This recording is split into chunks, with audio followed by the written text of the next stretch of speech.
You started it. And, from there, it's a law of large numbers. If you're only trying to connect with one, probably not going to happen. But if you're trying to connect with 10 or 15 or 20 over a month's period of time, you're going to get some people that are connected with, that you guys can share influences with each other. And then together, go find more people. Very well said there, Richard. And also, staying ahead of the social media marketing game, as you said, will give you that marketing edge. You can actually become an influencer, a thought leader. It gives you an opportunity to really impact your business or organization when you start using the social network platforms as that marketing tool and drive people to your door. Now, that door could be your website. It could be your blog. It could be an e-commerce site. It could be a brick and mortar building. Wherever you do business, that is the door you want to drive them to. And each of the platforms provides you a different avenue. They all have their specialty form of communications. You go back into, like I said, the late 1990s. 6 Degrees was the very first social media site that was out there. Compared to today's standard, it was very rudimentary, but you posted ideas, you posted thoughts, and then people eventually would come back around and make comments on them. It was more like blogging is today, but it was the beginning of everything that happened out there. Yeah, and then came MySpace and, of course, blogs, Plaxo. All of those came before LinkedIn, which came before Facebook. Mm-hmm. And Facebook came, roughly started in about 2000 or 2004, a little after LinkedIn. LinkedIn pretty much launched before that, but it wasn't the site that it is today. But now it is the largest networking site. What is the count now? 1.3 billion active users on Facebook, roughly? Yes, that's the last number I've seen. And that is where most individuals start, because that's where the majority of the users are. Now, they do not all use it for marketing. In fact, when Facebook a few years ago realized they had to make changes in Facebook because their users were getting a little upset with us businesses coming in and utilizing that space on Facebook to market to them, I guess you could say. Absolutely. So they changed. That's exactly what it was. And they realized they had to listen to the majority of their users and do some tweaking so that they could make everybody happy there. But again, you mentioned about we need to do things in a certain way in order to achieve our expectations with social media. The first thing you really need to determine is, what is your purpose? Why even think about using social media? I mean, that's the $64,000 question. Your why, and your why is what you want to do. But once you analyze what you want to do, and the analysis I'm really talking about here is knowing your audience, knowing the people that cut you checks, give you credit cards. You have to know those people. And it's just not by what their gender is or how old they are or their profession. All of that is definitely part of it. But what is it they want to hear? What is it they want to learn? What is it that is their hot button? Because all those things need to be known in order to put all of this together. And, social media allows you to determine that.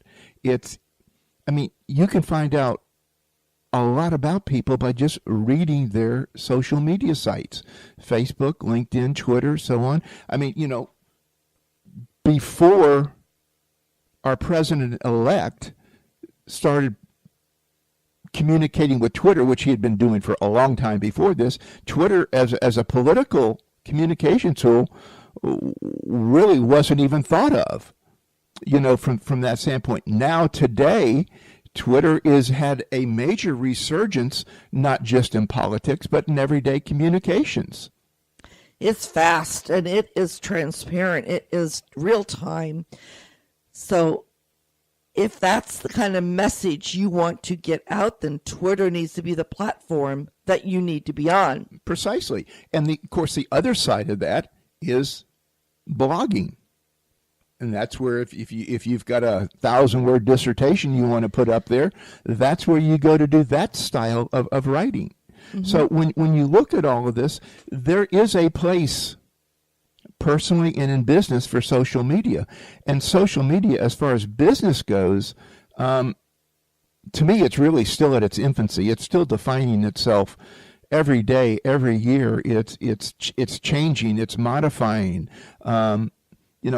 Pinterest is one of the primary examples. It began as a site for women, and women's fashion in particular. Now you can find almost everything in the world on Pinterest that you might want to consume in picture format. And the neat thing is you put an image up there, the image is clickable. And Pinterest is a virtual bulletin board where you can actually pin images and videos that will lead the individual that finds these images and videos to your website, to your blog, to your e-commerce. It's a great traffic driver. And again, that's one of the reasons when you're determining your purpose, if you want to drive traffic, that would be a great reason you would want to be using social media to drive the traffic. The next step in line is you have to determine what your plan of action is. And think of these. I want to share a few statistics, and I think these may help one determine their plan, or otherwise known as a strategy or action steps, an action plan. Mm-hmm. Social media influences people's connections to nonprofits. 84% of social media users share information about nonprofits to show their support for a cause.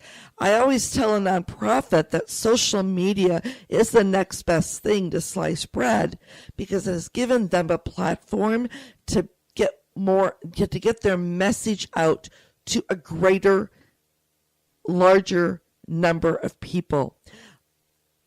There are nonprofits that I was not even aware of here in our community until I started seeing their postings on social media. So again, 84% of people that support these nonprofits will actually start sharing their information, which in turn then helps them reach a greater number of people with their cause. It's powerful. And it's free. I like that word. Free. I like that word. Also, social media influences purchasing. 74% of shoppers rely on social networks to guide purchase decisions. Social media has made it, again, easier for people to buy from you, because you can put information out there about your products, about your services, not to sell to them, but to lead them to where they can buy from you. And that's where you have to understand how to practice the art of unselling. And we'll share more about that in just a few moments. My favorite word. And then one more statistic I want to share, and then I would like you to go into that. Social media platforms also help you tell your friends about you. So that they can actually become your next best customer, so to speak. 43% of people have purchased a product that's been shared or favorited by a friend on social media. That's where you build that tribe or community, your team of brand ambassadors to help you expand your reach and get that message out there so that more people, again, will know about you. But again, we have to be very, very focused on how we are getting the message out, because again, you have your purpose, you're building a strategy, meaning and a plan of action and how you're going to use the sites, but then you have to start actually posting, and the posting is where the activity is, and that is universal across all the sites. You have to have that purpose and plan before you start doing that, because that's where the implementation of the strategy takes place, and that's where you need to know that art of unselling. Absolutely. So let me ask you a question. When you're looking at a social media post, how do you know that person, or how do we identify that person as being a person that really knows and understands social media? What would somebody look for? Well, one of the things they want to start looking for are people that are asking questions. I kind of use a term of listening by watching the postings coming through the news feed. And I listen for specific words by scanning the messages.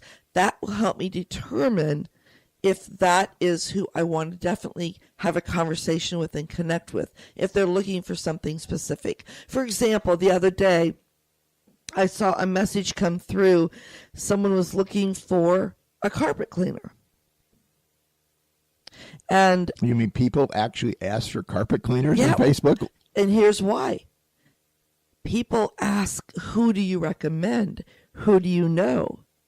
That is why you have to, goodness, this goes back to other topics we've spoken about, build a relationship so that people get to know, like, and trust you, so that when there are others out there asking for your specific skill, knowledge, talent, they will feel comfortable sharing your name to their community, because they want to make sure that they're sharing the right person. It's nothing different than a networking face-to-face in a networking group or leads group. Oh yeah, it's like if somebody asked me, just going back to carpet cleaners again, what carpet cleaner do I recommend? You know, it doesn't matter whether it's online, offline, or in between lines. I'm putting my reputation at stake when I say this is the person you need to talk to about. And so it is a double-edged sword, so to speak, because you've got to know these people and you got to understand what it is, and you have to recognize the difference between a true pro on social media, not in what somebody they recommend does, but a true pro on social media is a person that's leading you, not telling you. So one of the things you need to do in a certain way is definitely know who your ideal client is, who you want to attract, and then you need to make sure that your message is being put in a post in a way that resonates with those individuals you want to attract to you, or that will resonate with individuals that will be comfortable sharing your information with others. You have to connect with, this is where it kind of, I hear this all the time. You have to have what we call your friends page on Facebook. That's your personal profile. And you have to be comfortable connecting with people on that friends page. Liken it to joining a networking group, BNI, a Chambers Leads group, an association where you're actually connecting with people you don't really quite know yet, but you're willing to build a relationship with, because they're going to be a referral source for you. You then start communicating with them, and as you build out your business on social media, you would then, again, on Facebook, create that Facebook business page and invite them to come over and learn more about your business. So yes, you do need both. So you've got to have both. It's